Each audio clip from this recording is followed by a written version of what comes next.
Mumtaz TV bersama menegakkan sunnah. Memenangkan agamanya di atas seluruh agama. Walaupun orang-orang musyrik membenci hal itu. Masa itu akan datang. Waktu itu akan tiba. Dan semuanya akan indah pada saatnya. Kita bersyukur kepada Allah menjadi seorang muslim. Dan kita berdoa memohon kepadanya agar menetapkan kita di atas agama ini. Sampai ajal menyebut kita. Allahumma salli wa sallim ala abdika wa rasulika sayyidina wa maulana wa syafi'ina Muhammad wa ala alihi wa ashabihi ajma'in. Ya Allah, semoga salawat, salam, berkah dan nikmat senantiasa Engkau curahkan untuk hamba kekasih-Mu, untuk baginda Nabi kita Muhammad alaihi salatu wassalam, untuk keluarga beliau, untuk istri-istri beliau, untuk putra-putri beliau, dan untuk seluruh sahabat Nabi. Semoga Allah meridhai kita bersama mereka. Amma ba'd, ahibati fillah. Bicara keluarga, maka kita bicara tentang masa depan sebuah negara.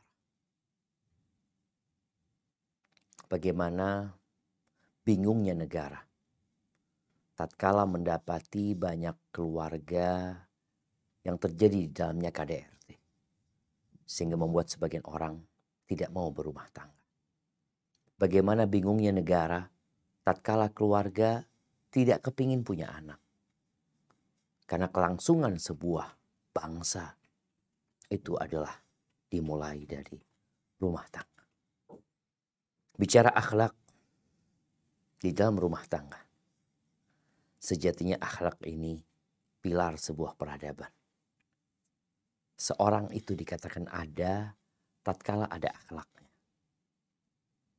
Tatkala akhlak itu tidak ada, maka kerbau menjadi nama yang lebih pantas bagi dia. Innamal umamul akhlaq ma baqiyat. Fa inhum dhahabat akhlaquhum dhahab. Sebuah umat itu akan eksis selama dia punya akhlak. Ketika nggak ada akhlaknya, umat itu doesn't exist. Nggak ada. Maka ahibati fillah, rumah tangga dibangun di atas pilar yang indah.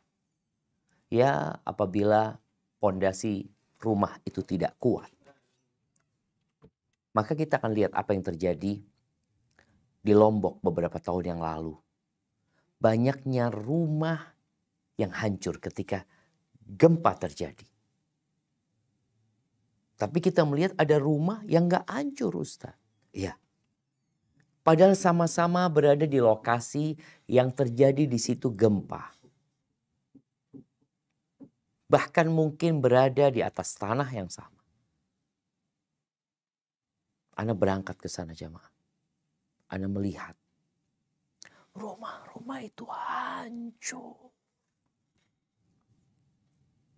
Apa penyebabnya? Ternyata mereka memang membangun rumah dengan pondasi yang rapuh. Kalau nggak terjadi gempa nggak apa-apa. Begitu pula dengan rumah tangga. Kalau nggak terjadi apa-apa mungkin biasa-biasa aja. Tapi tatkala terjadi sebuah goncangan yang membuat dia harus bergerak sedikit, ambruk itu rumah. Rasulullah Shallallahu Alaihi Wasallam sejak dahulu beliau telah memberikan arahan yang sangat mendasar sekali dalam membangun rumah tangga. Apa kata beliau alaihi salatu wassalam dalam hadis yang diriwayatkan Imam Tirmidzi? Idza khataba ilaikum man tardawna dinahu wa khuluquhu. Apabila datang seorang melamar kepada kalian yang kalian ridha terhadap dua perkara yang ada pada dia, agama dan akhlaknya. Agama dan akhlak. Kalian suka dengan agamanya, dia adalah sosok seorang yang taat kepada Allah Dia seorang yang menjalankan agama sesuai dengan sunnah Nabi alaihi salatu wassalam. Dan dia adalah seorang yang memiliki perilaku yang indah, etika yang baik, karakter yang bagus. Masa mau ditolak? Fazawwijuh. Nikahkan. Dia punya pondasi yang kuat untuk membangun rumah tangga. Illa taf'alu takun fitnatun fil ardi wa fasadun arid. Kalau kalian tidak melakukan itu, hancur jadi.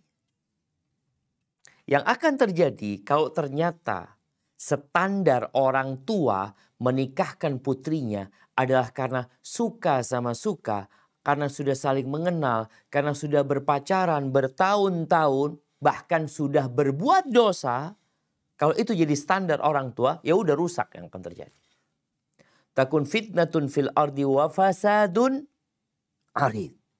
Terjadi kekacauan di muka bumi dan kerusakan yang besar. Lebar kerusakan itu. Nggak mudah untuk memperbaikinya. Kita lihat ya, apabila jalan itu retak, biasanya ditambal sulam. Karena rusaknya nggak besar. Tapi kalau udah lebar jamaah, bahkan boleh jadi ada lobang yang diciptakan dalam keretakan itu. Nggak bisa ditambal sulam. Dibongkar tuh jamaah. Maka berapa banyak terjadi perceraian. Gara-gara akhlak ini nggak diperhatikan. Ahibati fillah.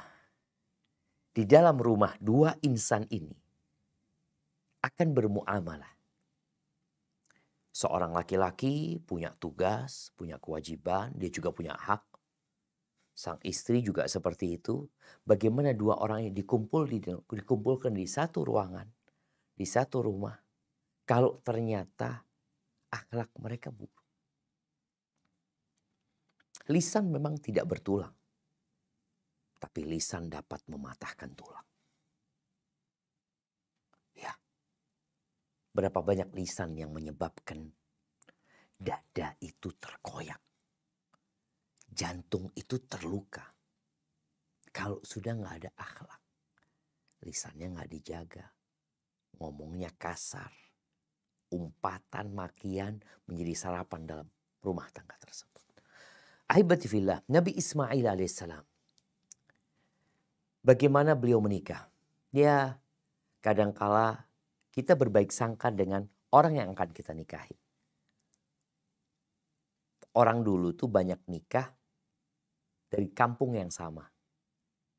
Sehingga mereka tidak memerlukan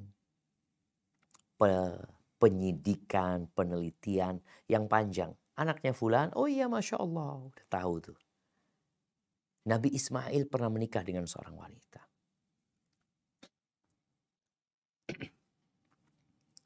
Akhirnya pada waktu itu nggak ada Nabi Ibrahim. Nabi Ibrahim berada di Palestina. Datanglah Nabi Ibrahim. Tanya mana rumahnya Ismail, kasih tahu. Akhirnya dia ketuk rumahnya Ismail. Tanya, kemana Ismail? Kata perempuan penunggu rumah itu mengatakan Ismail yaktasib lana. Dia lagi berburu. Ya sebagai maisha, penghidupan buat mereka. Itu istri Nabi Ismail mengatakan. Nabi Ibrahim bertanya, bagaimana kondisi kalian? Kata dia, oh nahnu fi syiddatin ya. Wa bu'sin, dia ceritakan kondisinya, kita ini susah hidupnya. Kita ini berat hidupnya, penuh dengan kesulitan. Dia sebutkan. Kata Nabi Ibrahim, ya. Taib, nanti kalau Ismail datang aku kirim salam. Kirim salam sama dia. Dan sampaikan kepada dia untuk mengganti atabatul bab. Mengganti dari rumah orang dulu itu biasanya depannya itu ada kayak sesuatu yang lebih tinggi dari tanah. Orang naik di atasnya biasanya. Rumahnya juga kadang-kala lebih tinggi dari tanah. Itunya suruh ganti. Oh iya kata dia, udah. Dapat berapa waktu pulang Nabi Ismail. Kayaknya ada orang datang nih, kata dia. Iya kata dia, ada orang tua dia bagaimana memandang Nabi Ibrahim ini dengan pandangan yang nggak nyaman. Ya. Terus ya dia tanya tentang kehidupan kita. Aku ceritakan, aku terus terang. Kita susah, kita sulit, ini itu. Oh iya. Nabi Ismail tidak mengingkari bahwa hidup mereka memang susah. Tapi yang jadi masalah, bagaimana menyikapi kesusahan dan kesulitan dalam rumah tangga. Itu akhlak. Terus dia pesan apa? Dia kirim salam sama engkau dan dia pesan engkau suruh ganti. Tuh, atabatul bab, depan pintu rumahmu tuh suruh ganti. Kata Nabi Ismail, yang datang tadi itu bapakku. Dan dia nyuruh aku ganti depan pintu rumah itu. Maksudnya engkau. Udah, engkau pulang ke keluarga. Gimana akan tumbuh yang namanya cinta? Bagaimana akan bersemi itu kasih sayang dalam rumah apabila salah satu dari anggota keluarga, salah satu dari pasangan hidup ini punya pandangan yang negatif. Memandang segala sesuatu ya dengan pesimis. Ya nggak akan bahagia. Mau berbuat baik seperti apapun nggak akan dipandang. Maka akhirnya solusinya ganti pasangan. Dan Nabi Ismail ganti istri. Kenapa? Karena akhlak istrinya kayak gitu. Bagaimana dia berbicara yang merupakan lisan itu gayung dari hati. Dan hati ini wadah akhlak yang akan terpancar ke dalam raga kita. Akhirnya Nabi Ismail ganti istri. Nikah lagi. Udah nikah, bawa ke rumahnya itu perempuan.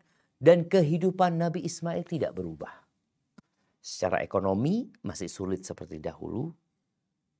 Buktinya apa? Nabi Ibrahim datang lagi. Diketuk pintu rumah. Putranya datang perempuan. Lain. Bukan yang kemarin.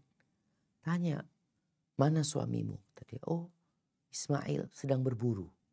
Sama. Masih sulit ekonominya. Sering pergi. Iya. Tanya, makanan kalian apa? Makanan kita ya daging sama air. Oh, gimana kehidupan kalian? Alhamdulillah, kata istrinya yang baru ini. Alhamdulillah kita ini senang hidupnya. Allah berikan kemudahan kepada kita. Dia memuji Allah Azza wa Jalla atas nikmat. Wallahi jemaah, ini akhlak. Kadangkala kita itu curhat kepada orang. Bahkan bukan kepada orang, kepada media. Yang kita nggak tahu siapa yang akan baca tulisan kita. Yang di situ akan menunjukkan level akhlak kita. Engkau termasuk orang yang berakhlak apa enggak? Engkau cerita sama siapa?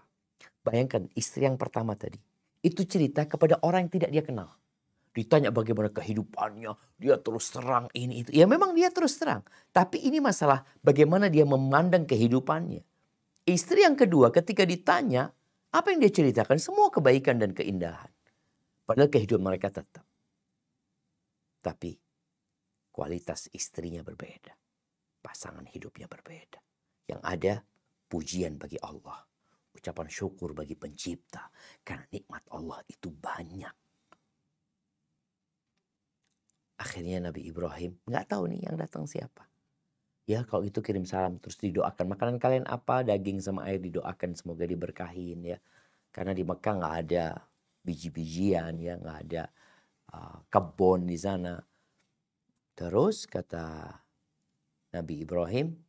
Nanti kalau suamimu datang kirim salam aku sama dia. Lalu sampaikan kepada dia supaya depan pintu rumahnya itu dikokohkan. Dijaga. Nggak usah diganti. Dulu kan suruh ganti. Sudah pergi Nabi Ibrahim, datang Nabi Ismail. Ada orang datang? Iya. Ada orang datang tadi. Orangnya bagus banget. Dia sebut ke Nabi Ibrahim ini dengan sifat yang indah. Pada waktu istri pertama, dia lihat Nabi Ibrahim dengan pandangan yang buruk. Orang tua, orang sepuh. Dia sebut ke Nabi Ibrahim dengan pandangan yang indah. Orangnya baik, ini itu. Terus dia tanya tentang kehidupan kita. Aku ceritakan sama dia. Kita senang alhamdulillah. Kita berada dalam keluasan yang Allah berikan kepada kita. Kemudian ketika dia tanya, engkau kemana? Aku bilang engkau berburu. Seperti itu. Kemudian dia punya pesan sama kirim salam sama engkau. Dan depan pintu rumah itu suruh kokohkan. Dan dia doakan makanan kita. Oh gitu kata dia. Yang datang tadi itu bapakku. Dan depan pintu rumahku adalah engkau. Kata dia. Dia menyuruhku untuk menjaga dan merawatmu. Itu akhlak. Gimana pentingnya akhlak dalam rumah tangga ini. Ahibati fillah. Kita tuh kadang-kala ngelihat di beberapa tempat usaha. Pegawainya itu dituntut oleh pemilik usaha untuk berakhlak. Dituntut. Sampai kadang-kala kita melihat ada 3S, ada 5S, ada 7S. Coba Anda lihat ya. Yang 7S itu apa? 7S. 7S.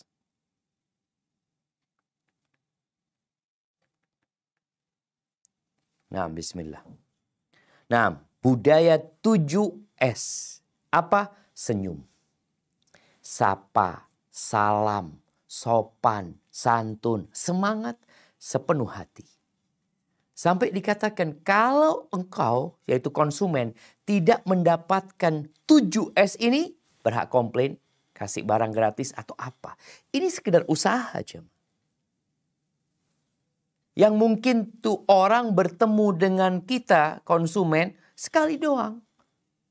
Kadang-kala anak ke apotik. Bagaimana pegawai di apotik itu dia tersenyum, dia menyapa apa yang bisa dibantu. Sopan banget dia cari barangnya. Ketika nggak ada, mohon maaf barangnya nggak ada. Kemudian kalau ada dengan sesuatu yang berbeda, dikatakan ini lo ada tapi mereknya lain. Masya Allah, seneng orang itu. Ini usaha perlu 7S. Bagaimana dengan rumah tangga?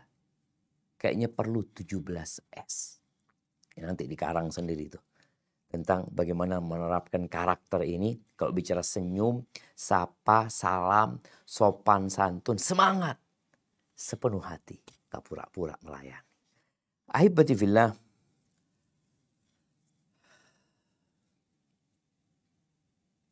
Ana beberapa hari ini sering membaca tentang masalah pernikahan dini. Yang banyak ungkapan pernyataan dari pejabat negara yang berusaha untuk membendung pernikahan dini itu. Meminta kepada para ummahat, para ibu-ibu ya, agar menghindari pernikahan dini. Sebenarnya bukan masalah pernikahan dininya. Tapi pernikahan tanpa persiapan. Itu yang jadi masalah. Buktinya apa? Nenek-nenek kita nikah umur 12 tahun, nikah umur 14 tahun, punya anak 7, punya anak 10. Anak punya nenek, punya anak 10 dari pihak ayah. Anak dari pihak ibu punya anak 7. Dan semua jadi orang. Kenapa? Karena mereka menikah dengan persiapan. Dan mereka menikah dengan tuntunan. Sedangkan sekarang ada orang nikah sudah umur 25 tahun. Gak punya persiapan apa-apa. Dia selama sekolah hanya sekolah bagaimana mencari harta. Bukan sekolah bagaimana membangun rumah tangga. Berarti yang jadi masalah itu kita tidak mempersiapkan anak-anak muda itu untuk menikah. Tapi yang ada membiarkan mereka untuk berzina sejak dini. Akhirnya ketika mereka menikah dini karena udah hamil. Ini yang jadi masalah. Tapi kalau itu anak dipersiapkan bagaimana menjadi seorang istri, bagaimana menjadi seorang suami, yang laki dipersiapkan dulu jamaah, umur 15 tahun itu di medan perang. Umur 17 tahun komandan perang. Bisa dibayangin. Masalahnya kan tentang bagaimana mendidik itu anak. Bukan masalah mereka menikah dini atau tidak. Tapi mereka menikah dengan persiapan. Punya karakter yang laki. Punya karakter seorang laki-laki. Yang bertanggung jawab. Yang berakhlak mulia. Yang perempuan punya persiapan untuk menjadi seorang wanita yang soleha. Menjadi pendamping ini laki-laki. bertakwa kepada Allah. Itu yang jadi masalah sebenarnya. Yang harus dipikirkan. Bukan ditahan untuk menikah sejak dini. Tapi bagaimana dipersiapkan untuk menikah dalam kondisi sudah mapan. Umur bukan masalah. Karena kita sudah punya pengalaman dengan umur. Tapi sekarang kita lebih banyak memperpanjang masa bocah itu anak. Oh masih kecil. Apanya masih kecil? Apa bedanya anak sekarang dengan anak dulu? Anak sekarang kita merusak mereka. Anak dulu tumbuh menjadi orang-orang dewasa pada waktunya. Sekarang umur 22 tahun nggak tahu apa-apa. 25 tahun nggak siap. Belum siap bertanggung jawab. Sekali lagi, baca sejarah kita di Indonesia. Jangan jauh-jauh ke sejarah para sahabat Nabi. Di negeri kita. Sebelum kita merdeka, bagaimana anak-anak dididik, jemaah? Bagaimana mereka bisa menjadi orang yang bertanggung jawab, berakhlak mulia, dididik, diajarin. Bukan cuma dikasih informasi, cuma dikasih maklumat, pengetahuan, tapi tidak punya karakter. Dalam Islam, anak ketika sudah baligh, dia sudah seharusnya mandiri. Tapi kita kata, oh masih remaja, masih kecil, ini dan itu. Dan akhirnya dibikin aturan. Dibikin aturan bagaimana menikah umur 19 tahun umpamanya. Bukan masalahnya di umur. Tapi masalahnya bagaimana kita mendidik, memupuk, menempa dia untuk menjadi seorang hamba Allah Azza wa Jalla yang bertanggung jawab. Ahibati fillah, bicara kedudukan akhlak ya. Kita tahu Rasul SAW. Beliau bersabda, "Innama bu'itsu liutammima salihal akhlak." Rawahu Ahmad. Aku tuh diutus sejatinya untuk menyempurnakan akhlak-akhlak yang mulia. Itu diutusnya Nabi alaihi salatu wassalam. Bahkan Nabi alaihi salatu wassalam ketika ditanya tentang kebaikan, albir. Kebajikan itu apa sih ya Rasulullah? Apa kata Nabi SAW? Albirru husnul khuluq. Kebajikan itu adalah karakter yang baik. Akhlak yang mulia. Kemudian Nabi SAW menyebutkan ya, kelak pada hari kiamat. Supaya kita tahu semua jemaah bagaimana kedudukan akhlak ini. Kata Nabi SAW dalam hadis riwayat Abu Dawud dan Tirmidzi. Ma min syai'in yudha'u fil mizan athqal min husnul khuluq. Tidak ada sesuatu amalan yang diletakkan di mizan. Di timbangan pada hari kiamat nanti yang lebih berat daripada akhlak yang mulia. Wa inna sahibah husnul khuluq. Orang yang berakhlak mulia itu la yablughu bihi darajata sahibis shaim wassalah.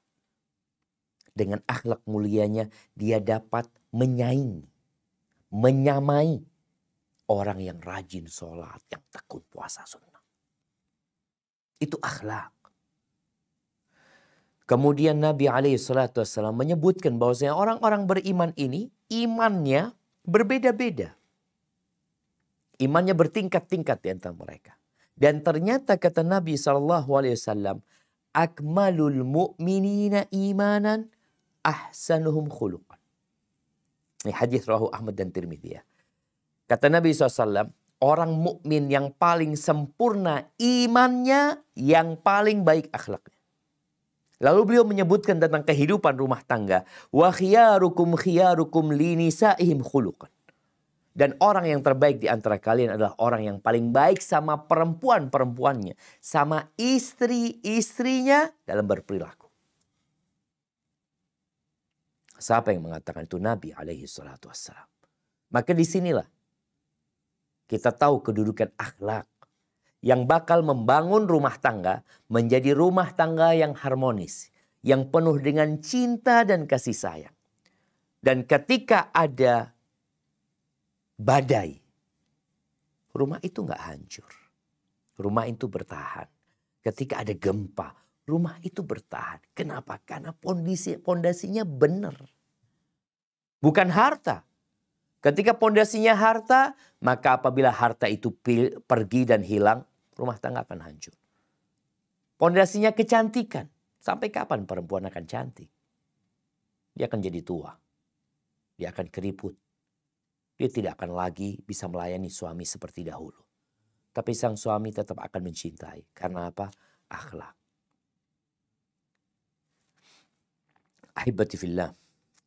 Nabi alaihi salatu wassalam menyebutkan tentang orang yang paling dicintai oleh beliau.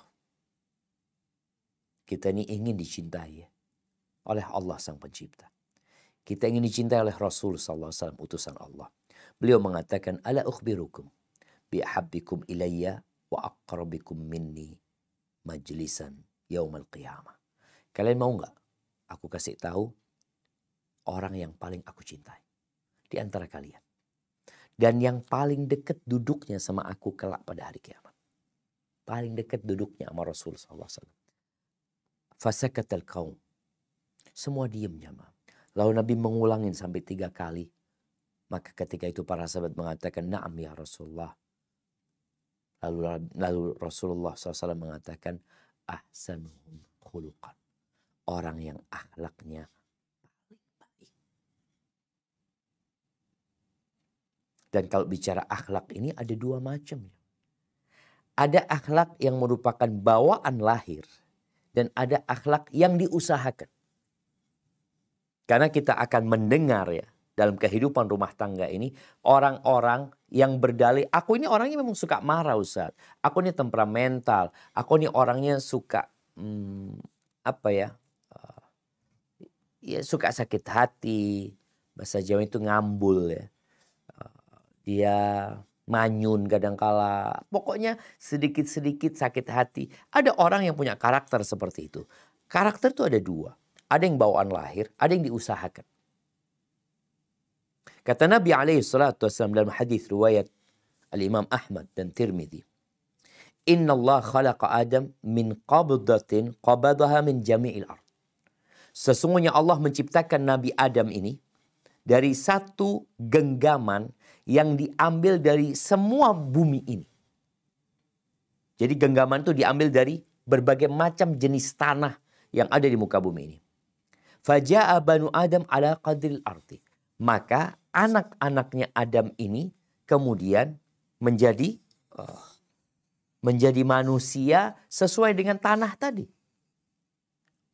Minhumul ahmar wal abyad, ada yang kulitnya merah, ada yang putih, wal aswad, ada yang hitam, ada yang di antara itu.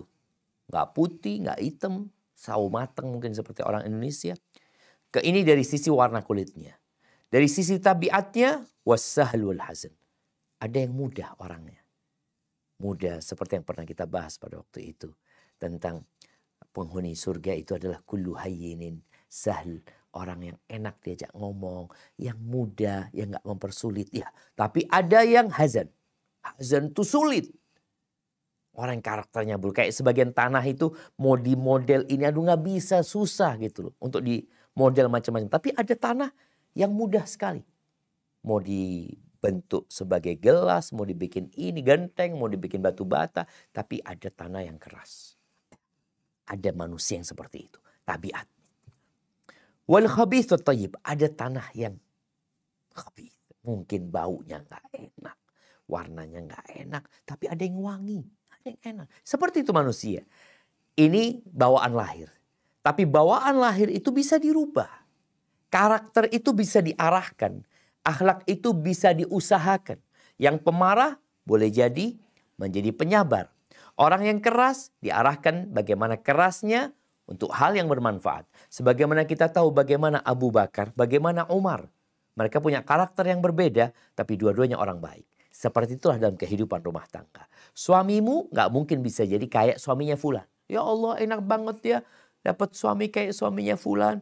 Baik banget dia. Suamiku pemarah. Enggak. Suamimu gak akan bisa jadi kayak suaminya fulan. Terus engkau arahkan. Sebagaimana istrinya Abu Bakar atau istrinya Umar. Gak mungkin dia berharap Umar kayak Abu Bakar. Enggak. Tapi bagaimana Umar menjadi sosok dengan tabiat dia itu. Tapi dalam kebaikan. Dan itu terjadi. Maka perlu ada usaha. Bagaimana akhlak itu diperbaiki dalam rumah tangga. Bagi orang-orang yang sudah dapat pasangan hidup yang mungkin mengecewakan dia. Tapi masih ada kesempatan untuk memperbaiki, maka diperbaiki. Namun kalau sudah sulit untuk diperbaiki, ya pilihannya ganti pasangan hidup. Sebagaimana yang dilakukan oleh Nabi Ismail alaihissalam. Nabi kita alaihissalam adalah contoh seorang yang berakhlak mulia. Bahkan beliau berada di puncak akhlak yang mulia. Jadi kalau bicara akhlak Islam ini, apa sih ukurannya? Ukuran akhlak Islam itu apa gitu loh. Kalau perasaan orang beda-beda. Kalau budaya dari satu kota ke kota lain mungkin berbeda. Terus akal manusia, terlalu banyak akal manusia. Standar akhlak Islam itu adalah Al-Quran dan Sunnah Nabi SAW. Iya, ada standar yang berdasarkan wahyu tadi menjadi patokan utama. Tradisi dan budaya diterima selama tidak bertentangan dengan Al-Quran. Kemudian kalau bicara perasaan itu juga boleh diterima selama tidak bertentangan dengan Al-Quran dan Sunnah. Allah berfirman tentang Nabi SAW. Apa kata Allah di surat Al-Qalam ayat 4? Nah, silakan baca.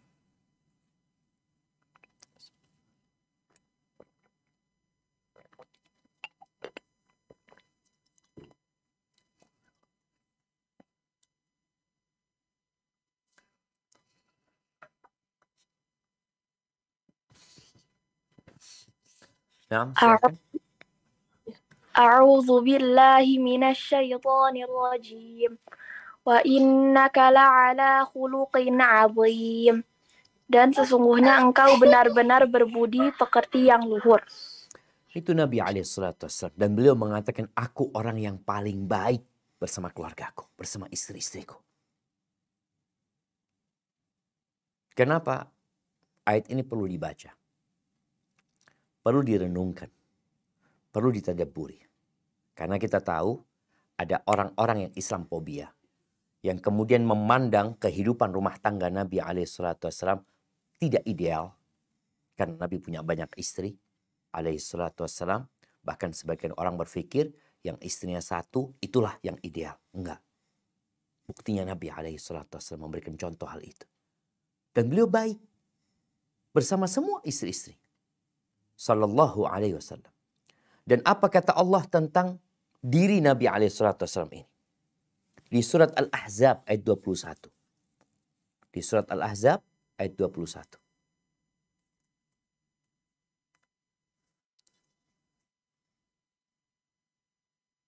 A'udzu billahi minasyaitonir rajim. Bismillahirrahmanirrahim. Laqad kana lakum fi Rasulillahi uswatun hasanah. Laqad kana lakum fi Rasulillahi uswatun hasanatun liman kana yarjullah wal yawmal akhir wa dzakarallah وَيَوْمَ الْآخِرَ وَذَكَرَ اللَّهَ كَثِيرًا.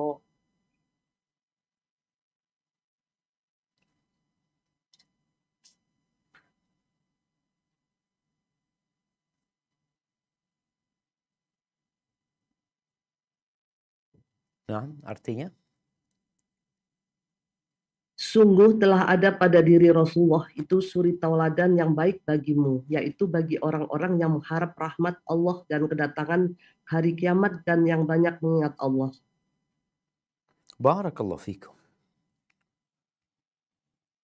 Nih, sebagian orang yang menjadikan public figure, artis fulan, artis fulana, sebagai percontohan rumah tangga yang harmonis. Karena dikatakan mungkin dia berakhlak mulia, memuliakan istrinya. Kita lihatlah. Bahkan mungkin kehidupan rumah tangganya selalu disorot. Selalu diupload.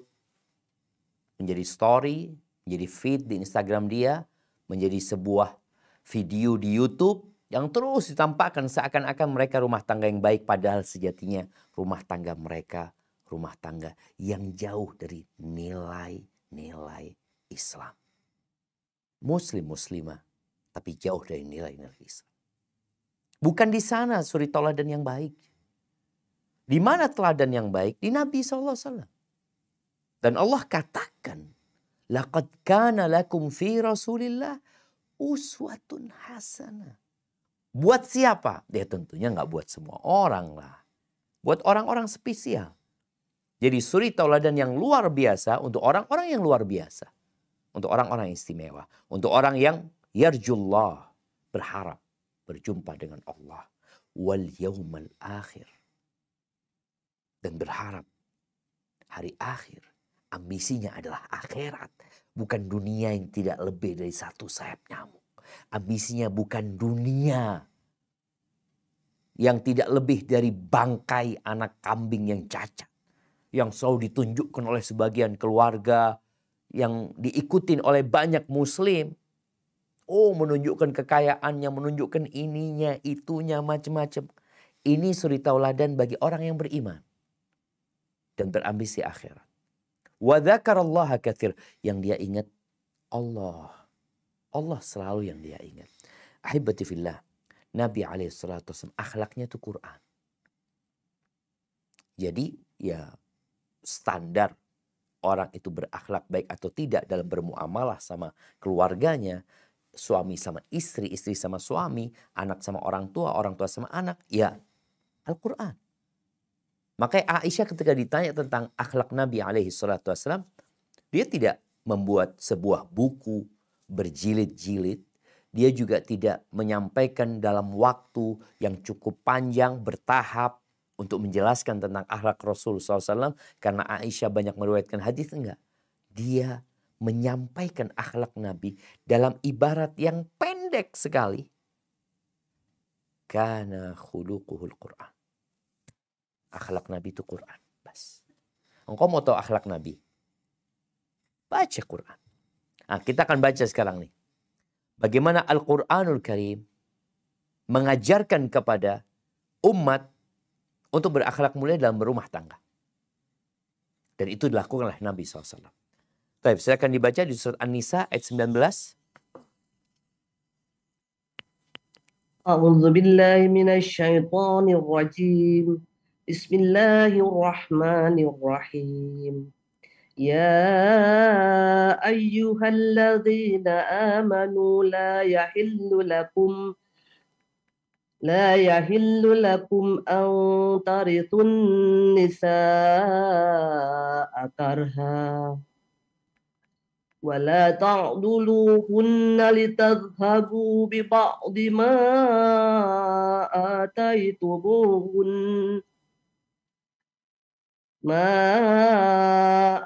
ataitumuhunna illa ayyatina bifahisatin mubayyinah wa ashiruhunna bil ma'ruf fa in karihtumuhunna fa'asa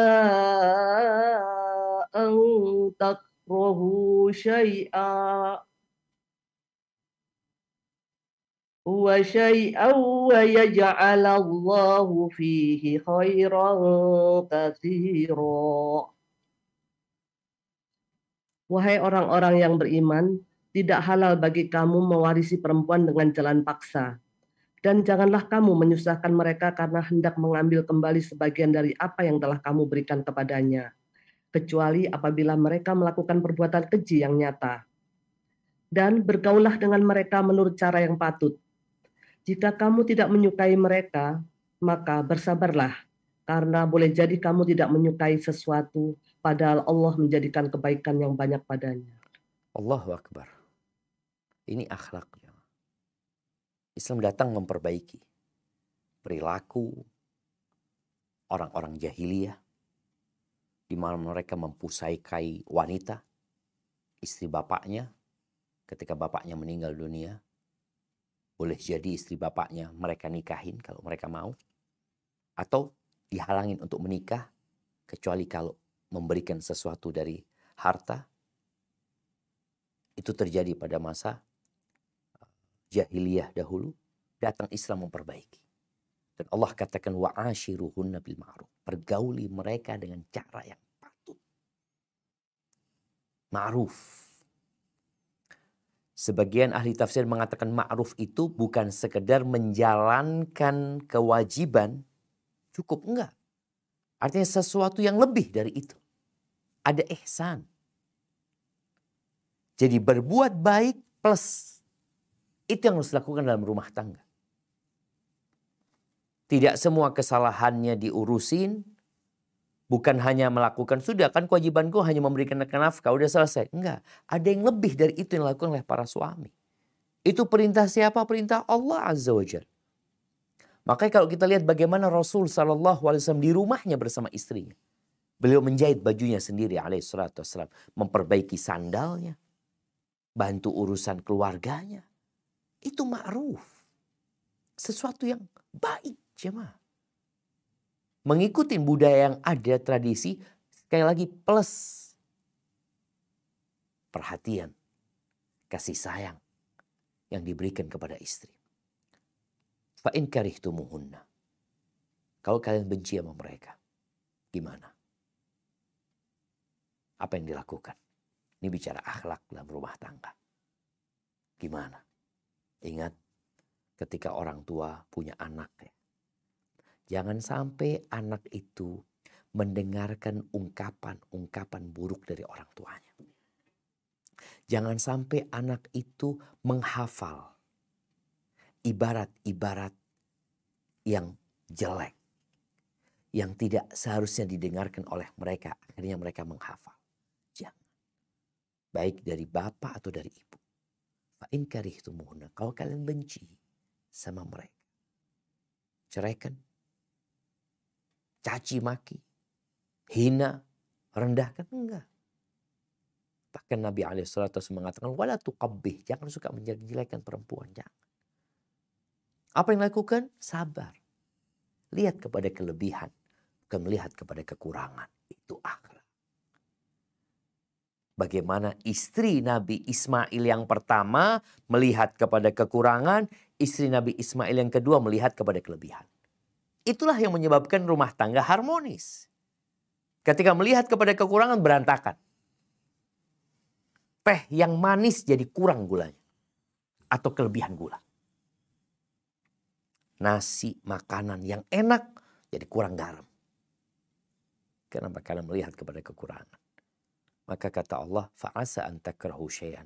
Boleh jadi yang kalian benci, yang kalian tidak sukai, wa yaj'alallahu fihi khairan katsira. Allah jadikan banyak kebaikan di sana. Baik. Di surat An-Nisa, bagaimana Allah Azza wa Jalla meletakkan semua di tempatnya. Sehingga kalau bicara hak dan kewajiban, semua tahu dengan hak dan kewajibannya. Tapi ingat, tetap harus ada ihsan, berbuat baik. Coba kita baca di surat An-Nisa ayat 34. Nah.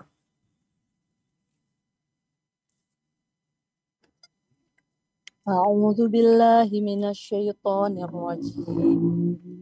Ar-rijalu qawwamuna 'alan nisa'i bima faddalallahu ba'dahum 'ala ba'din وبما أنفقوا من أموالهم فالصالحات قانتات حافظات للغيب بما حفظ الله واللاتي تخافون نشوزهن فعظوهن واهجروهن في المضاجع واضربوهن فإن أطعنكم فلا تبغوا عليهن سبيلا إن الله كان عليا كبيرا. Laki-laki atau suami itu pelindung bagi perempuan atau istri. Karena Allah telah melebihkan sebagian mereka laki-laki atas sebagian yang lain perempuan. Dan karena mereka laki-laki telah memberikan nafkah dari hartanya. Maka perempuan-perempuan yang saleh adalah mereka yang taat kepada Allah dan menjaga diri ketika suaminya tidak ada. Karena Allah telah menjaga mereka. Perempuan-perempuan yang kamu khawatirkan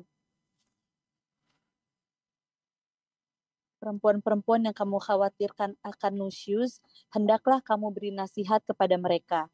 Tinggalkanlah mereka di tempat tidur atau pisah ranjang, dan kalau perlu pukullah mereka.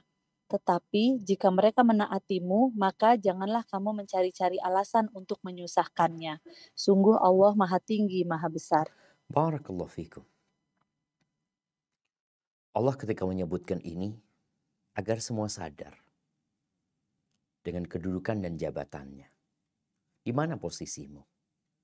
Sebagian perempuan mengatakan, aduh enak ya jadi orang laki ya.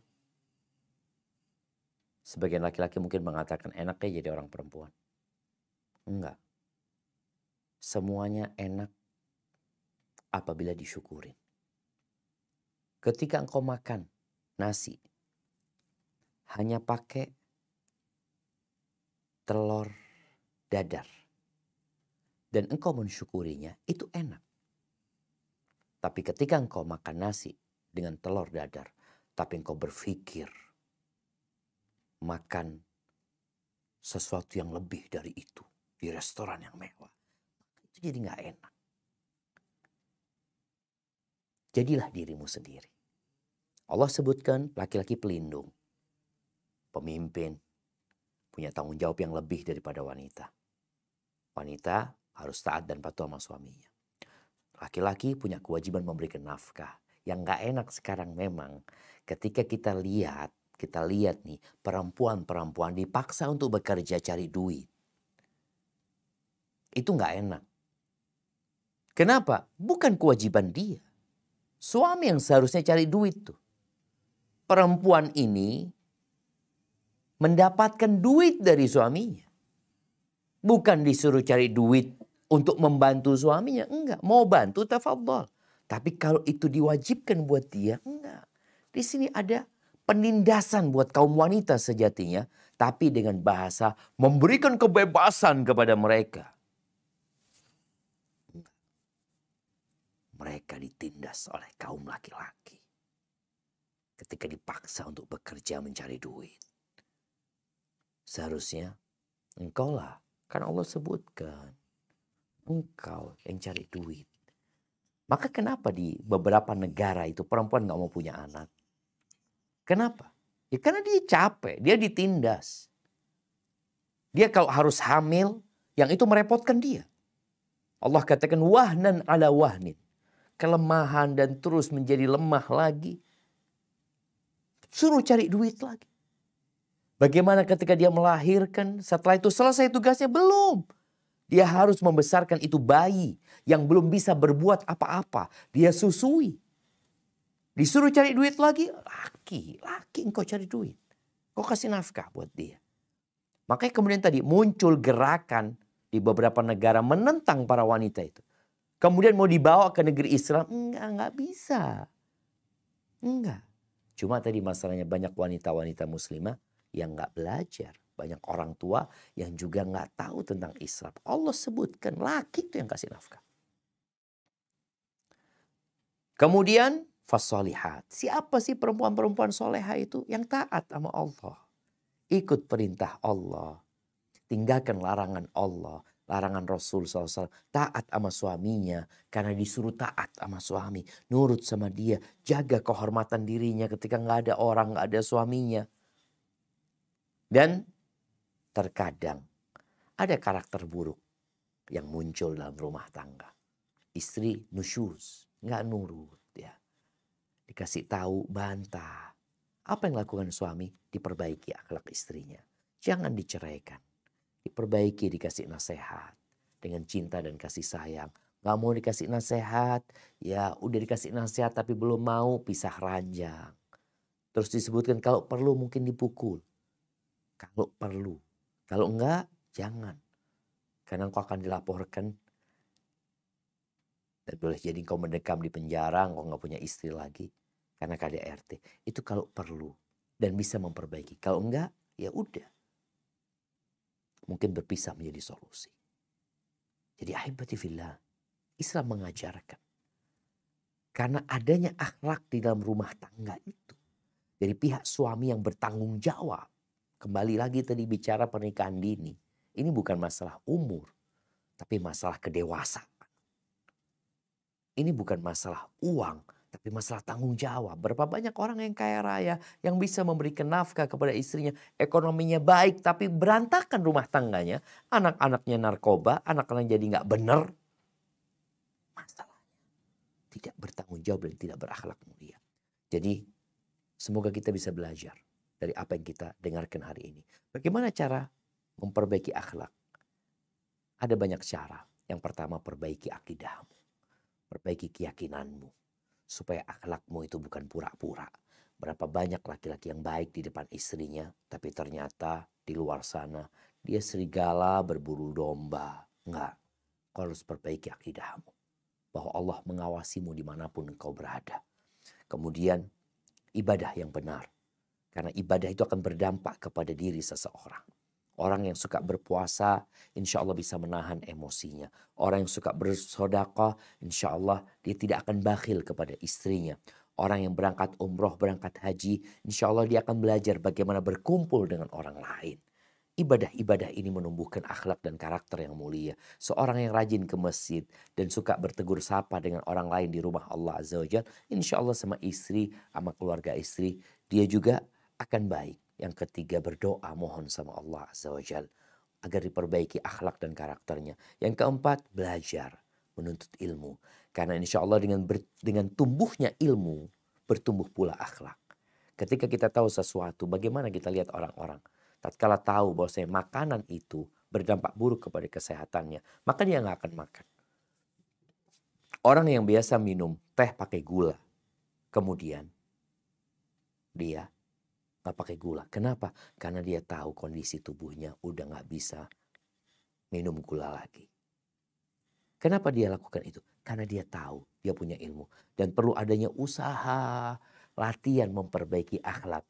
Seorang istri yang suka marah umpamanya, bagaimana dia memperbaiki dirinya untuk tidak marah? Seorang istri yang suka ngambek ya, bagaimana dia tidak lagi ngambek? Seorang istri yang kalau lagi marah sama suaminya, dia malah nggak mau ngomong sama suaminya, dia meninggalkan suaminya, dirubah bagaimana dia memulai minta maaf sama suaminya. Insya Allah, perbanyak sedekah. Perbanyak sedekah. Ketika Nabi SAW mengatakan, ditampakkan kepada aku neraka. Dan kebanyakan penghuninya adalah wanita. Nabi mengatakan, tasaddaqna. Perbanyak sedekah. Ikhlas lillahi ta'ala, insya Allah karakter buruk itu akan berubah. Hadza wallahu a'lam bishawab. Itu mungkin beberapa hal yang dapat membantu kita memperbaiki akhlak kita. Dan semoga dengan itu rumah tangga kita menjadi rumah tangga yang penuh dengan cinta dan kasih sayang. Kalaupun ada badai, badai akan berlalu. Kalaupun ada gempa yang menggoncang, dia tetap utuh. Sampai ke surga Allah Azza wa Jalla. Hadza wallahu a'lam bishawab. Ana kembalikan ke moderator untuk mungkin memandu jalannya pertanyaan. Jazakillah khairan. Bismillahirrahmanirrahim. Jazakallah khair wa barakallahu fiik Ustadz untuk ilmunya. Dan seperti biasa Ustadz sudah banyak sekali pertanyaan yang masuk. Izin untuk membacakan pertanyaan pertama Ustadz. Tafadhal barak. Ahsanallahu ilaikum Ustadz. Alhamdulillah Ana sudah menikah selama 6 tahun lebih dan telah memiliki 1 anak. Ana mengenal suami dari pengajian sunnah bersama. Dan Masya Allah suami saya seperti tokoh sinetron Ustadz, lemah lembut dan penuh kasih sayang pada Ana dan anak. Pekerja keras, sopan terhadap orang tua, dan jujur. Dan jujur Ana bahagia Ustadz. Hingga akhirnya sekitar 6 bulan terakhir, Ana mengetahui kalau suami Ana sudah rutin menghadiri majelis lain Ustadz yang tampaknya beraliran Syiah. Ana sudah tanyakan dan suami malah mengajak Ana untuk juga ikuti majelis itu. Karena Ana menolak, kami sering bertengkar. Ana sudah membulatkan hati meski sangat sulit untuk meminta pisah jika suami tetap berkeras. Mohon nasihatnya Ustadz, apakah jalan yang akan Ana ambil ini benar? Jazakallah khair. Allahu Akbar jamaah. Ya muqallibal qulub, tsabbit qalbi ala dinik. Wahai yang membolak-balikkan hati, tetapkan hatiku di atas agama. Tadi dikatakan bagaimana suaminya baik ya. Baik banget. Tapi tatkala sudah beda visi dan misi. Yang terjadi adalah berantem. Kebaikan itu jadi hilang. Apalagi kalau berbicara tentang surga dan neraka. Kita tahu memang aliran Syiah ini gerilya. Sekarang mereka tidak muncul seperti beberapa tahun yang lalu mereka berusaha untuk memunculkan diri mereka. Tatkala ada salah satu anggota DPR yang memang tokoh Syiah. Apa yang harus dilakukan? Memperbaiki. Kalau memang mungkin engkau tidak mampu, sampaikan kepada suami, kita ketemu ustadz. Kalau nanti ustadz, engkau pilih ustadznya, yang dulu dikatakan satu majelis, yang mungkin bisa dibawa ke sana. Kalau memang ustadz nanti memberikan penjelasan bahwasanya aliranmu itu benar, ya enggak, ya ikut aja. Tapi kan tadi, engkau datang kepada ustadz yang tahu dengan kesesatan Syiah.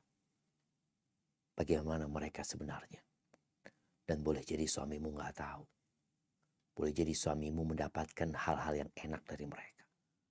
Karena aliran Syiah ini digandrungi oleh pemuda-pemuda dengan adanya kemudahan dalam syariat itu untuk nikah mut'ah. Nikah kontrak ya. Kemudian juga ada yang berkaitan dengan harta juga. Berkaitan dengan kemudahan dalam sholat. Kalau dikatakan tadi pilihan terakhirmu adalah bercerai, nah nggak ada masalah. Wa man yattaqillaha yaj'al lahu makhrajan. Barang siapa bertakwa kepada Allah, pasti Allah kasih solusi. Wa man yatawakkal 'ala Allah fahuwa hasbuh. Barang siapa yang bergantung sama Allah, menyerahkan semuanya kepada Allah, Allah akan mencukupi dia. Maka semoga Allah menjagamu, menjaga anakmu, dan semoga suamimu dapat hidayah. Tapi sekali lagi, kalau tidak, maka berpisah menjadi solusi. Hadza wallahu a'lam bissawab. Barakallahu fiik Ustadz. Pertanyaan berikutnya Ustadz. Bismillah, alhamdulillah kulli hal, suami saya meninggal karena COVID hampir 2 tahun yang lalu. Saya memiliki 3 orang anak, 2 lelaki, SMA dan SMP, dan 1 perempuan kelas 6 SD. Dari segi harta, insya Allah suami meninggalkan toko dan cukup. Tapi Ustadz, saya bimbang, haruskah saya membuka hati dan menerima lamaran kembali? Karena jujur saya ingin nanti berdamping dengan almarhum suami. Mungkin maksudnya di akhirat nanti ya Ustadz. Namun jika bertahan sendiri, saya ragu bisa jadi pengganti ayah bagi anak-anak. Karena selama ini saya hanya fokus kerjaan rumah tangga, sedangkan anak-anak selalu tergantung diskusi dan meminta pertimbangan apapun pada ayahnya. Saya tidak mengerti Ustadz dan takut salah memberi arahan pada anak-anak. Apa yang harus saya lakukan? Barakallahu fiik Ustadz. Nah, kalau masalahnya berkaitan dengan memberikan arahan kepada anak ya, belum tentu kalau engkau menikah lagi, laki-laki tersebut akan peduli sama anak-anak. Belum tentu. Banyak laki-laki yang mau sama ibunya, nggak mau sama anaknya. Kalau tadi engkau ingin berdampingan dengan suamimu di akhirat, maka catatannya memang engkau tidak menikah lagi. Kalau engkau mampu. Dan Masya Allah, penanya tadi tidak berbicara tentang urusan syahwat perempuan ini. Karena memang bicara syahwat, insya Allah dengan puasa, dengan beribadah yang baik kepada Allah, dia dapat menundukkan syahwat tersebut. Bagaimana Aisyah radhiyallahu taala anha bersama istri-istri Nabi lainnya yang memang mereka tidak diperbolehkan menikah setelah Nabi meninggal dunia, mereka memperbanyak puasa. Bahkan Aisyah itu puasanya adalah puasa dahr ya. Dia puasa sepanjang tahun kecuali di hari-hari yang diharamkan berpuasa. Maka wallahu a'lam bishawab, kalau dikatakan dari masalahnya bagaimana membimbing anak ketika anaknya memang suka diskusi sama orang tuanya, di sini engkau perlu menghadirkan keluargamu. Dari sisi umpamanya abangmu, umpamanya adiknya yang laki-laki yang bisa diajak diskusi sama keponakan-keponakan. Atau engkau perlu antarkan anak-anakmu diskusi dengan pamannya. Karena kita tahu paman itu sebagai pengganti ayah. itu insya Allah ada solusi. Karena kalau bicara engkau menikah, ya wallahu alam apakah laki-laki tersebut akan peduli sama anakmu, itu tidak tahu. Tapi nggak ada masalah kalau engkau memang ingin menikah kembali, dengan catatan carilah laki-laki yang berakhlak mulia dan agamanya baik. Rasul SAW ketika menikah dengan Ummu Salamah menyampaikan kondisi dia. Aku ini punya anak 3 atau 4 anaknya Ummu Salamah pada waktu itu. Dan aku wanita yang pencemburu. Maka Nabi SAW mengatakan, adapun masalah anak-anakmu, ya udah akan menjadi tanggung jawab Nabi juga itu SAW. Nabi akan gabungkan menjadi keluarga Nabi SAW. Adapun masalah kecemburuanmu, kita akan minta tolong sama Allah Azza wa Jalla tentang hal itu. Dan mungkin kau perlu istikharah, minta pilihan sama Allah SWT agar engkau mendapatkan ketenangan. Tapi tadi coba dulu tuh bagaimana anak-anak diarahkan untuk diskusi sama pamannya, datang ke rumah pamannya, seperti itu. Atau kalau yang berkaitan dengan keluarga perempuan, keluarga istri, itu mungkin bisa datang ke sana, ngobrol sama mereka. Semoga di sana mereka bisa mendapatkan bimbingan. Hadza wallahu a'lam bissawab. Nah. Barakallahu fiik Ustadz. Pertanyaan berikutnya Ustadz. Bismillah, Ustadz, Alhamdulillah kajian kali ini sesuai dengan masalah yang saya hadapi. Semoga Ustadz dan panitia kajian mendapat berkah dan lindungan Allah. Amin. Rabbil alamin. Ustadz, saat ini anak lelaki tertua saya masih semester 5 meminta izin untuk menikahi seorang wanita yang dikenalkan oleh ustadznya. Saya bingung Ustadz. Satu sisi khawatir anak tergelincir zina jika ditahan, tapi kalau dinikahkan bagaimana anak saya bisa menanggung nafkah karena belum bekerja? Apakah berarti mantu menjadi tanggungan kami? Apakah ini tidak membuat anak kami nanti menjadi tergantung? Dan bolehkah saya meminta mereka untuk menunda mendapatkan anak? Barakallahu fiik Ustaz. Wa fiik wa barak. Ya, ahibati fillah. Ini sempat disinggung tadi ya, tentang masalah pernikahan dini mungkin. Anak-anak kita kadang-kala memang nggak diajarin kerja. Jadi dia kuliah, cuma kuliah doang. Kuliah belajar aja, padahal punya waktu panjang sebenarnya. Dan boleh jadi sebagian anak-anak tuh kuliah, nanti ilmu yang dipelajarin ketika kuliah, itu nggak digunakan untuk mencari nafkah. Enggak. Berbeda kadang-kala jemaah. Ini benar-benar menunjukkan bahwasanya ijazah itu tidak ada hubungannya sama rizki dan nafkah. Enggak. Tapi bagaimana seorang berusaha bekerja dan memohon kepada Allah Azza wa Jalla, memiliki keterampilan. Makanya kadang-kala di kampus kita itu ada seorang yang lulusan pertanian tapi kerjanya IT gitu. Tapi ijazah itu dibutuhkan untuk melamar bekerja. Maka ngerasa perlu duduk sama itu anak. Kalau memang itu anak mau menikah, sampaikan. Seorang menikah itu perlu kemampuan. Disinilah pentingnya mendidik itu anak untuk jadi dewasa. Engkau punya kemampuan apa? Bagaimana engkau akan memberikan nafkah kepada dia? Kalau sekolah itu keinginan orang tuanya, disinilah kadang-kala orang tua maksa anak itu kuliah. Padahal anak itu sebenarnya mau bekerja.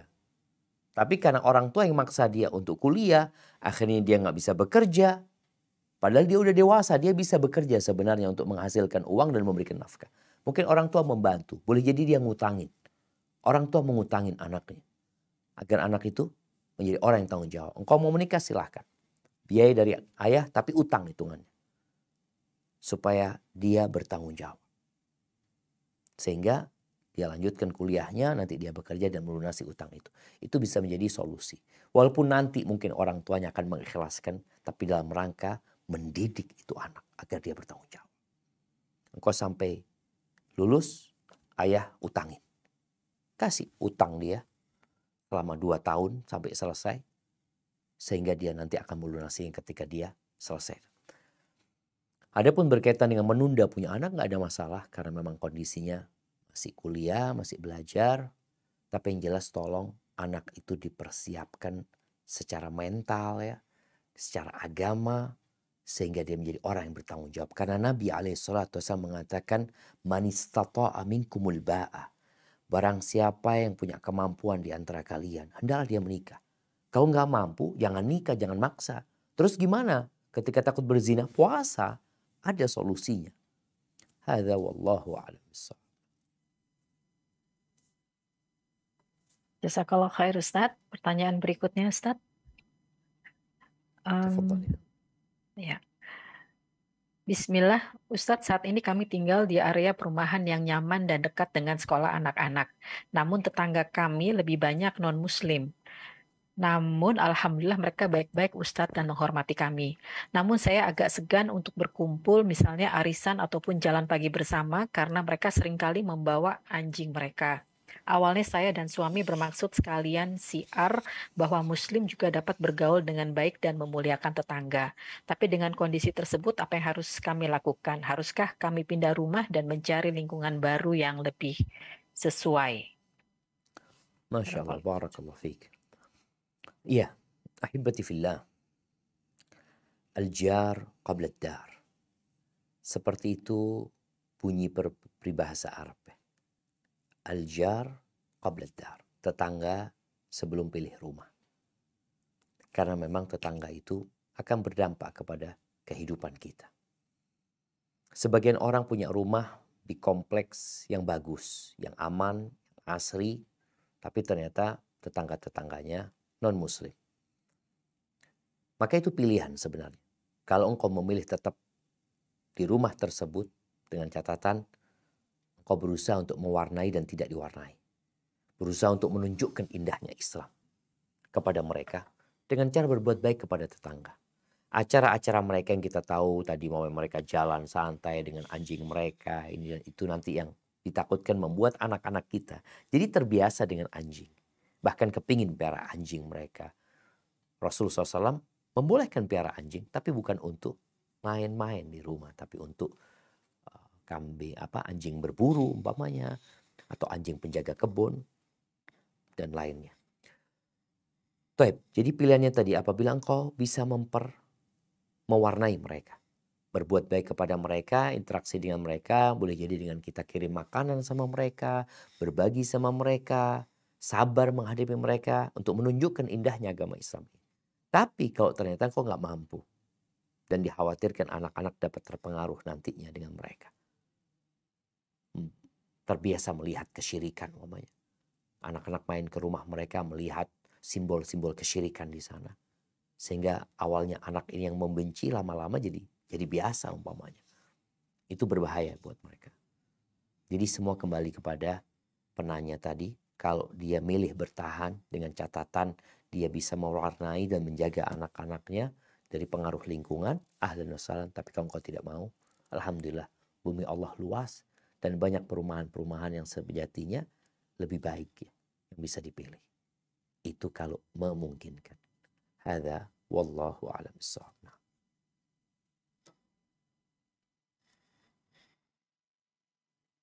Barakallahu fiik Ustadz. Pertanyaan berikutnya.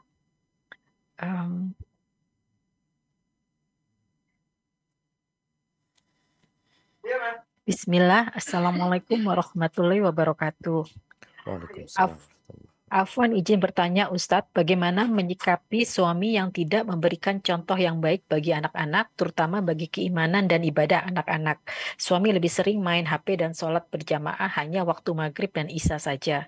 Saya berusaha mendidik anak-anak untuk sebaik mungkin dalam ibadah, tapi mereka sering protes karena melihat ayahnya tidak melakukan apa yang saya ajarkan pada anak-anak. Begitu juga ketika memilih sekolah, suami lebih memilih sekolah umum daripada sekolah berbasis agama atau sunnah. Karena bagi suami sekolah sama saja. Mohon sarannya Ustadz, jazakallah khair. Barakallahu fiik. Subhanallah jemaah. Ya. Jadi memang menjadi tugas yang memberatkan ya bagi seorang ibu ketika pasangan hidupnya, yakni ayah anak-anaknya itu nggak sejalan. Sampai ada yang mengatakan jemaah, mata yablughul bunyanu yawman tamamahu idza kunta tabni wa ghairuka yahdum. Kapan bangunan itu akan selesai? Kalau engkau bangun Sedangkan yang lainnya menghancurkan bangunan itu. Kapan mau selesai? Istri berusaha untuk membangun dengan baik. Suami malah menghancurkan bangunan tersebut. Mungkin yang lebih baik ya, bagaimana sang istri datang kepada suami. Sampaikan kepada suami tentang apa yang dia inginkan untuk masa depan anak-anaknya di dunia dan di akhirat. Dan minta suami, kalau tadi suami mungkin gak bisa sholat berjamaah tiap waktu, tapi mohon kepada dia untuk nyuruh anak-anak. Untuk dukung. Bukan malah gembosin. Jadi istri memohon. Ngobrol sama suaminya. Artinya kalau tadi suami tetap mau main handphone ini itu, sampaikan aku melarang anak-anak ini. Paling tidak engkau sampaikan. Silahkan suami mau punya alasan apa, bikin alasan apa, itu terserah suami. Tapi bagaimanapun harapannya dia tetap mendidik anak dengan baik. Karena contohnya ada seorang ayah yang perokok. Ngerokok dia. Tapi dia gak mau anaknya merokok. Artinya dia bisa melarang anaknya merokok. Padahal dia melakukan hal itu. Tapi kan sebenarnya gak baik karena dia tidak memberikan contoh yang baik. Tapi bagaimana sang istri kalau memang suami tadi udah diajak tapi masih sulit, cari dukungan dari suami. Minta dukungan dari suami sambil didoakan sehingga sang istri punya kebebasan. Ketika anak-anak nanti protes, bapaknya hadir. Iya, ibu benar. Kalian harus sholat di masjid. Oh bapakku nggak ke masjid ini dan itu. Itu urusan bapak bagaimana dia menjawabnya kepada anak-anaknya nantinya. Karena ana yakinlah semua orang itu ingin anaknya baik. Cuma kadang-kala dia belum baik. Tapi dia ingin anaknya baik. InsyaAllah. Hadza wallahu a'lam bissawab. Jazakallah khair Ustaz. Berikutnya kami persilakan untuk yang bertanya langsung. Mohon afwan satu pertanyaan dan langsung ke pertanyaannya. Ukhti Dosi. Tafadholi. Ya, baik, terima kasih. Assalamualaikum Ustadz. Waalaikumsalam warahmatullahi wabarakatuh. Ahlan wa sahlan. Baik. Naam, tafadhali. Baik Ustadz, seperti yang sudah tadi Ustadz jelaskan bahwa memang saya memulai pernikahan belum dengan cara yang dianjurkan ya Ustadz ya. Masih ada dosa-dosa yang dulu saya dan suami lakukan. Sekarang kami berdua mulai hijrah, mulai belajar sunnah.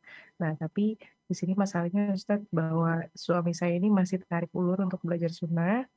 Dan kadang kalau saya ingatkan dengan cara-cara yang disarankan dengan cara lemah lembut itu sih tersinggung. Padahal yang saya pelajari kalau seorang istri membuat suaminya tersinggung itu juga merupakan dosa. Nah, terus kekhawatiran kedua saya adalah ketika saya terus mengingatkan dia, apakah nanti dia akan ilfeel sama saya seperti itu, terus akhirnya akan berpaling dengan pasangan yang mungkin lebih sesuai dengan keinginannya dia gitu. Tapi di sisi lain suami saya termasuk suami yang baik, suami yang bertanggung jawab, sayang dengan istri dan anak-anak. Sampai batas mana saya harus berusaha gitu Ustaz untuk mengajak suami saya demikian Ustaz. Wassalamualaikum warahmatullahi wabarakatuh. Waalaikumsalam warahmatullahi wabarakatuh. Subhanallah jemaah. Iya. Berkaitan dengan pertanyaan yang disampaikan tadi, istri diperintahkan oleh Allah Azza wa Jalla untuk memperbaiki kesalahan suami. Allah mengatakan wa tawasaw bil haqq wa tawasaw bis sabr. Allah juga mengatakan wal mu'minatu wal mu'minuna wal mu'minatu ba'duhum awliya'u ba'd ya'muruna bil ma'ruf wa yanhauna 'anil munkar. Laki-laki yang beriman, perempuan yang beriman, sebagian mereka adalah pelindung untuk sebagian lainnya. Mereka beramal ma'ruf dan bernahi munkar. Apabila sang suami melakukan sebuah perbuatan dosa, maka sang istri diperintahkan untuk menegurnya dengan cara yang baik. Kalau dia tersinggung, di sini bukan dosa istri. Selama cara yang dia lakukan sudah penuh dengan kebijakan, ya, maka bukan salah dia. Seperti Nabi Ibrahim alaihissalam, dia diperintahkan sebenarnya untuk berbakti kepada orang tuanya. Akhirnya dia mendakwain orang tuanya, ngajak orang tuanya, marah orang tuanya, bukan cuma tersinggung. marah dan bahkan mengusir Nabi Ibrahim alaihi salatu wassalam. Maka itu bukan dosa. Karena yang dilakukan adalah benar dengan cara yang benar pula. Tapi kalau bicara sampai batasan mana seorang istri mengasih tahu suaminya. Ketahuilah bahwasanya kita ngasih nasihat itu jangan sampai membuat orang itu jenuh. Tadi kan disebutkan takut jadi ilfil, kemudian dia berpikir yang lain. Iya, kita cari waktu yang tepat, dengan cara yang tepat, bagaimana mengingatkan suami dengan akhirat ya. Ajak suami ziarah kubur umpamanya, ajak suami untuk ke tempat-tempat bencana, yang itu insya Allah akan menumbuhkan keimanan, rasa takut kepada Allah Azza wa Jalla. Jadi kalau yang dilakukan suami itu bukan yang haram. Kadang-kadang ada suami yang ya banyak hal-hal yang mubah umpamanya jamaah yang dia lakukan. Selama nggak sampai tingkatan yang haram, mungkin istri perlu toleransi sama dia. Kadang-kadang ada suami yang punya hobi-hobi yang dia senang sama hobi itu, tapi hobi itu mungkin menguras waktu, tapi nggak haram umpamanya. Ada suami yang suka mancing umpamanya, ya udahlah, nggak ada masalah dia suka mancing, dia dapat ikan alhamdulillah, nggak dapat nggak apa-apa, tapi yang dilakukan adalah sesuatu yang boleh. Jadi yang pertama, jangan sampai memberikan nasihat yang membuat dia jenuh tadi. Bahkan akhirnya dia nggak terima nasihat. Perlu cari waktu yang tepat. Kemudian kita juga perlu melihat kesalahan suami. Kalau ternyata dia melakukan yang haram, mau tidak mau kita harus tegur. Tapi kalau selama yang dilakukan itu hal-hal yang mubah, ya kita ingin dia lebih baik sebenarnya. Kita ingin semualah kepingin lebih baik. Tapi kadang-kala ada yang nggak mentok di situ. Jadi selama suami melaksanakan yang wajib, meninggalkan yang haram, alhamdulillah istri bersyukur. Ya udah alhamdulillah disyukurin, dan pelan-pelan tadi untuk mengangkat level keimanan dia dengan berbagai cara, bukan hanya mengasih nasihat, mungkin dia juga sudah capek dengarkan nasihat kita, tapi diajak ke tempat-tempat, hadir di tempat-tempat yang bisa menumbuhkan keimanan. Hadza wallahu a'lam bissawab. Barakallahu fiik Ustadz. Masih ada waktu ya Ustadz? Ya. Afwan. Tafadhal. Barakallahu fiik. Baik, saya bacakan dulu satu pertanyaan sebelum saya akan buka lagi untuk yang resen. Bismillah Ustadz. 1. Bagaimana batasan seorang wanita yang memiliki peran menjadi seorang istri dan ibu, namun harus keluar rumah untuk mengurus amanah dakwah dalam suatu rumah Quran khusus muslimah, yang tentunya kami harus banyak keluar rumah mengurus lembaga tersebut dan sekalian mengajar dan belajar. Yang mana yang harus kami dahulukan, melayani suami yang akan berangkat ke kantor atau tetap duduk di majelis ilmu via online walaupun sudah diizinkan suami? Barakallahu fiik Ustaz. Masya Allah, barakallahu fiik. Ya, ahibati fillah, dalam menjawab pertanyaan yang disebutkan tadi, maka hendaklah kita tahu dengan skala prioritas. Seorang muslim itu perlu tahu mana yang wajib, mana yang sunnah. Jangan sampai dia mengejar yang sunnah, mengejar sebuah kemuliaan, tapi ternyata dia meninggalkan sebuah kewajiban. Kalau dia harus keluar rumah, mengajar, tapi tidak melupakan tanggung jawabnya mendidik anaknya dan melayani suaminya, maka ahlan wa sahlan. Silahkan dia lakukan itu. Tapi kalau ternyata waktu dia lebih banyak di rumah Quran, ngajar, yang menyebabkan kewajiban dia terlantar, maka ketahuilah bahwa saya mengajar di rumah Quran itu fardu kifayah. Artinya fardu kifayah itu, ya kalau ada orang yang menggantikanmu, selesai, kau jadi nggak wajib. Dan bisa cari orang gitu. Tapi melayani suamimu itu fardu ain, engkau yang wajib. Bukan perempuan lain yang wajib melayani suami. Mendidik anak-anakmu, engkau yang punya kewajiban itu. Maka hendaklah memperhatikan hal itu. Yang kedua, berkaitan dengan mana yang lebih utama ya, mendengarkan kajian online ya, atau melayani suami, padahal suami memberikan izin. Ya, suami anti baik, tapi anti harus lebih baik. Artinya ketika seorang istri tahu ini sesuatu yang sunnah, sesuatu yang kalau kita nggak dapatkan secara live, kita bisa dapatkan secara apa sih, nggak live ya. Tapi suami yang mau berangkat kerja, ketika dia pergi nggak bisa lagi engkau melayani dia.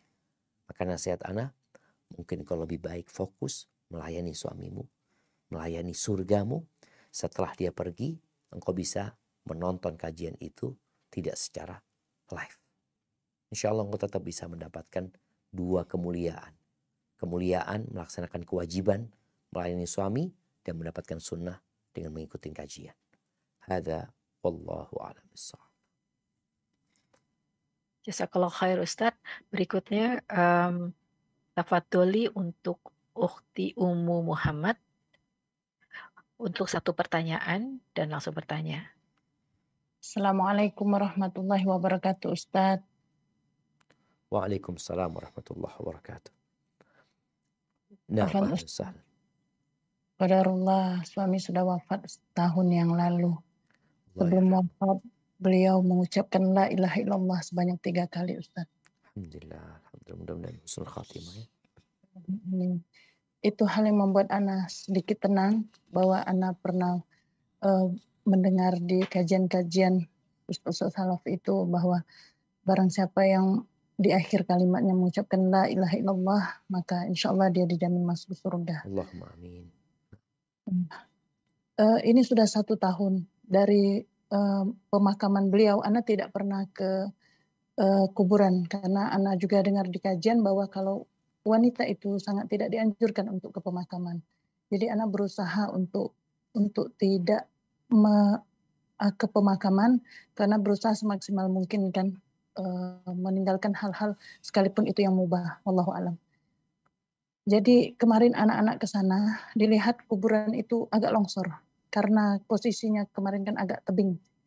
Nah, yang Ana mau tanyakan, maksud Ana mau menyemen keliling dengan maksud supaya tanah itu tidak longsor, bukan disemen seperti yang kebanyakan orang dikasih keramik dan lain sebagainya itu, Ustaz. Siap. Maksud Ana mau kelilingi semen, terus di kepalanya nanti Ana kasih semen yang Ana kasih kode aja gitu, huruf Kasih pertama tanda. nama suami. Gimana itu, Ustaz? Mohon Masya Allah, petunjuknya, Ustaz. barakallahu fiik. Jazakallahu khairan. Assalamualaikum warahmatullahi wabarakatuh. Waalaikumsalam warahmatullahi wabarakatuh. Masya Allah, barakallahu fiik ya. Semoga yang meninggal diampuni sama Allah Azza wa Jal dan yang ditinggal dikasih kesabaran. Ya, berkaitan dengan hukum ziarah kubur bagi wanita, memang masalahnya ada khilaf di antara para ulama ya.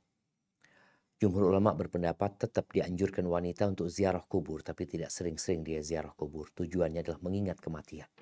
Karena perempuan pun perlu mengingat kematian. Salah satu cara mengingat kematian adalah dengan menziarahi kuburan. Tapi memang ada pendapat yang kedua yang mungkin itu yang lebih dipilih oleh ibu yang bertanya tadi, bahwasanya sebagian melarang wanita untuk ziarah kubur secara umum.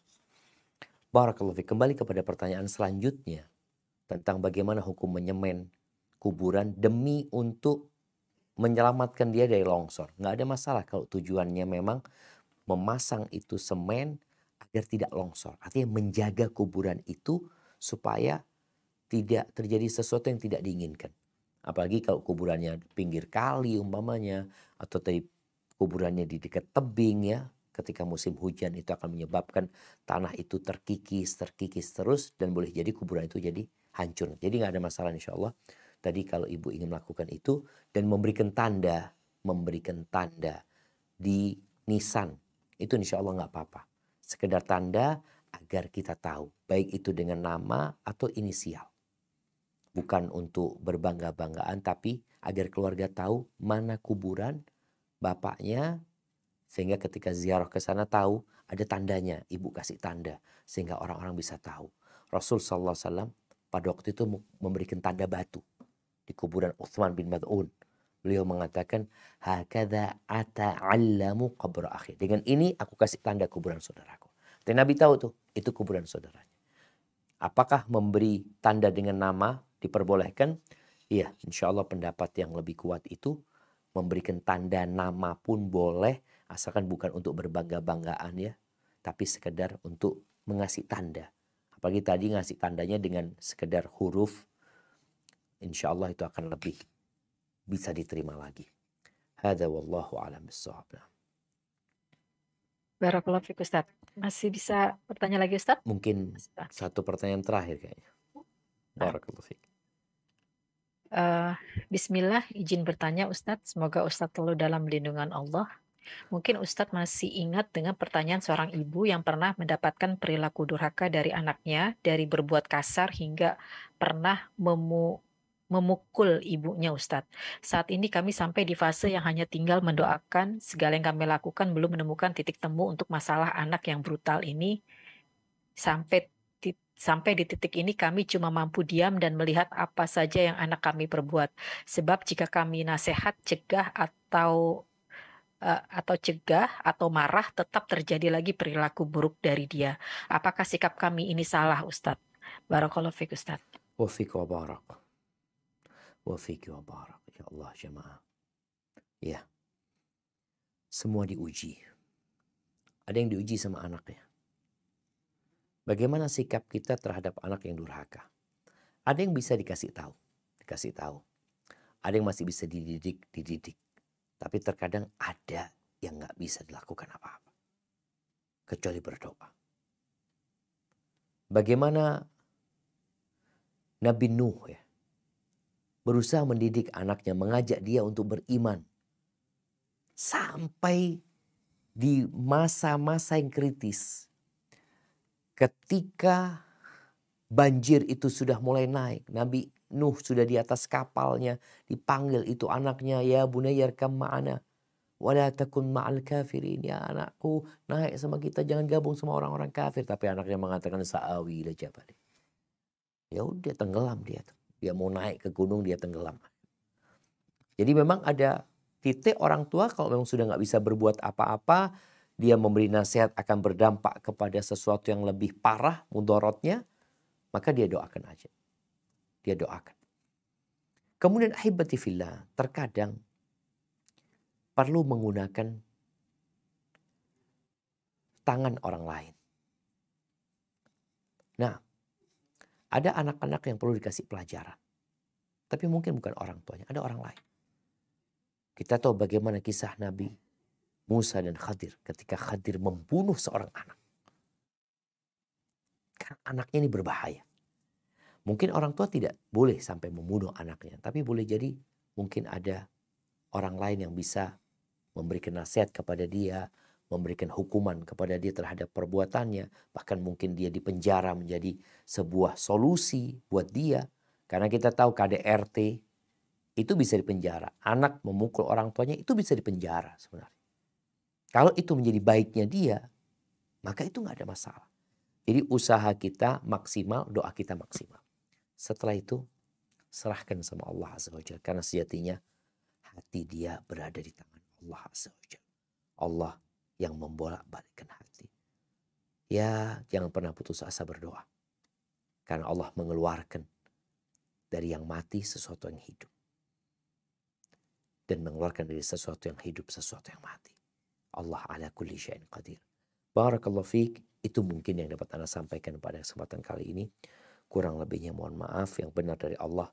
Yang salah dari diri Anda pribadi. Allah dan Rasulnya terbebaskan dari kesalahan itu. Anda kembalikan kemudian